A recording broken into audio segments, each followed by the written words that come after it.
Hannah prayed and said, "My heart exults in Yahweh, my horn is exalted in Yahweh. My mouth is enlarged over my enemies, because I rejoice in your salvation. There is no one as holy as Yahweh, for there is no one besides you, nor is there any rock like our God. Don't keep talking so exceedingly proudly. Don't let arrogance come out of your mouth, for Yahweh is a God of knowledge. By him actions are weighed. The bows of the mighty men are broken. Those who stumble are armed with strength. Those who were full have hired themselves out for bread. Those who were hungry are satisfied. Yes, the barren has borne 7. She who has many children languishes. Yahweh kills and makes alive. He brings down to Sheol and brings up. Yahweh makes poor and makes rich. He brings low, he also lifts up.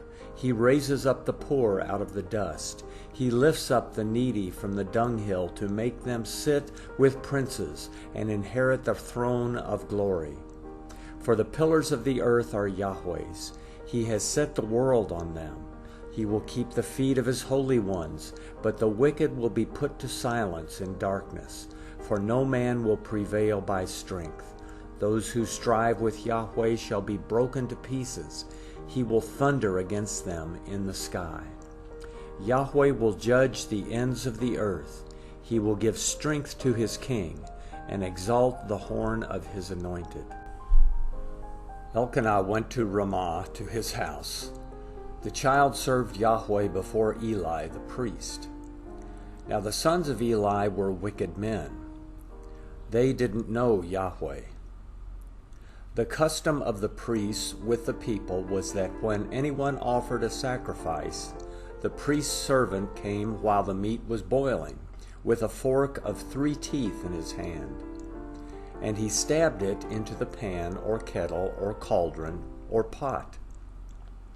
The priest took all that the fork brought up for himself. They did this to all the Israelites who came there to Shiloh. Yes, before they burned the fat, the priest's servant came and said to the man who sacrificed, "Give meat to roast for the priest, for he will not accept boiled meat from you, but raw." If the man said to him, "Let the fat be burned first, and then take as much as your soul desires," then he would say, "No, but you shall give it to me now, and if not, I will take it by force." The sin of the young men was very great before Yahweh, for the men despised Yahweh's offering. But Samuel ministered before Yahweh, being a child, clothed with a linen ephod. Moreover, his mother made him a little robe, and brought it to him from year to year when she came up with her husband to offer the yearly sacrifice. Eli blessed Elkanah and his wife, and said, "May Yahweh give you offspring from this woman for the petition which was asked of Yahweh." Then they went to their own home. Yahweh visited Hannah, and she conceived and bore 3 sons and 2 daughters. The child Samuel grew before Yahweh. Now Eli was very old, and he heard all that his sons did to all Israel, and how that they slept with the women who served at the door of the tent of meeting. He said to them, "Why do you do such things? For I hear of your evil dealings from all these people. No, my sons, for it is not a good report that I hear. You make Yahweh's people disobey. If one man sins against another, God will judge him. But if a man sins against Yahweh, who will intercede for him?" Notwithstanding, they didn't listen to the voice of their father, because Yahweh intended to kill them. The child Samuel grew on, and increased in favor both with Yahweh and also with men. A man of God came to Eli and said to him, Yahweh says, Did I reveal myself to the house of your father when they were in Egypt in bondage to Pharaoh's house? Didn't I choose him out of all the tribes of Israel to be my priest, to go up to my altar, to burn incense, to wear an ephod before me? Didn't I give to the house of your father all the offerings of the children of Israel made by fire?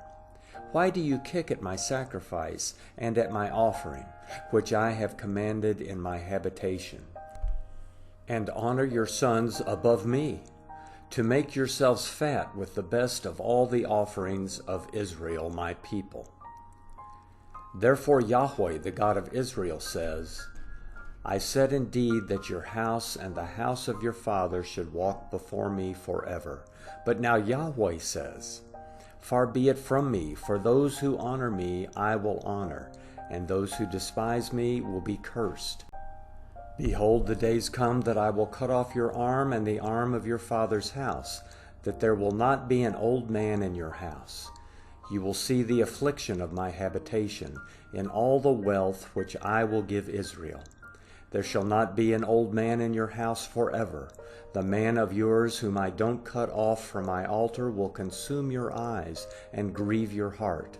All the increase of your house will die in the flower of their age. This will be the sign to you that will come on your two sons, on Hophni and Phinehas. In one day they will both die.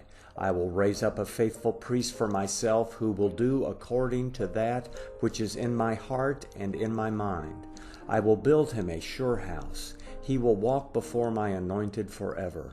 It will happen that everyone who is left in your house will come and bow down to him for a piece of silver and a loaf of bread, and will say, Please put me into one of the priest's offices, that I may eat a morsel of bread.